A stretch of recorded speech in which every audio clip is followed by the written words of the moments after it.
sorting table is basically a way for us to meter the rate that the grapes go into the destemmer. What the destemmer is it's essentially a horizontal basket with holes in it, and inside is a kind of roughly a finger auger that flops the grapes around, and they bang up gently between each other and all the parts that are in the machine, and the grapes detach themselves from the stems. They fall through the little holes and they get raked into a catch bin down below.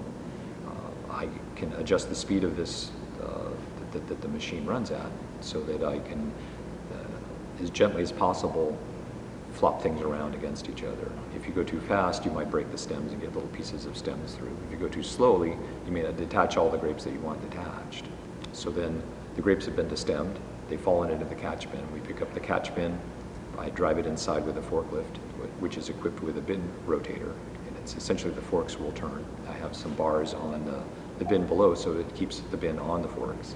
And I just pour it like you would a cup of coffee back into the sink or something. Just drop it into the fermentation vessels. I really don't want to pump anything that has skins on it. I think it really grinds things up more than I would like to see them ground up.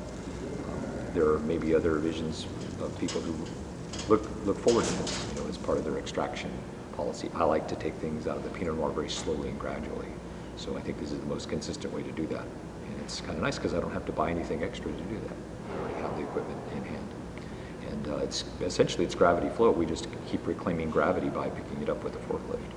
We probably have free juice within that mass of grapes all the way to the top. If we don't, we'll have somebody jump in there with the brand new clean boots that have never touched the floor, and they'll walk on them slightly in order to liberate enough juice to accomplish that. That way we don't have a lot of air spaces between grapes.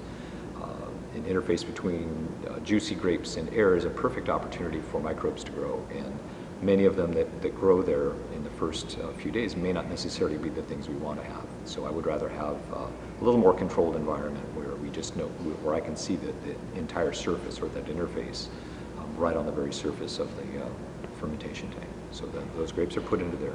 If the grapes are warmer than I'd like them to be at this point, then I will put kind of a slotted screen down inside of that mass. I put a suction hose on a pump, and I pump it through a heat exchanger and recirculate it back upon itself so that I can gradually cool that entire mass. And the reason I want fairly cool grapes is I would like to delay biological activity in the fermenter. So we've cooled off the grapes, and then I'll take what is one of my favorite tools. It's a CO2 snow cone. So essentially we take a cylinder that has liquid CO2 inside of it, and this thing is like a fire extinguisher. So it creates a very cold vapor of CO2, as well as about half of that liquid becomes snow, very light, fluffy carbon dioxide solid that kind of hovers over the grapes.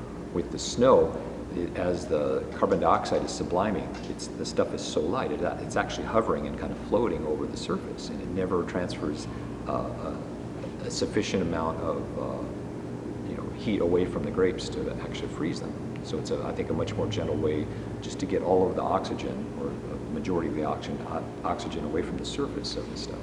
And I put a tarp over it so that it kind of holds that carbon dioxide environment there. And what this is doing is, again, delaying biological activity.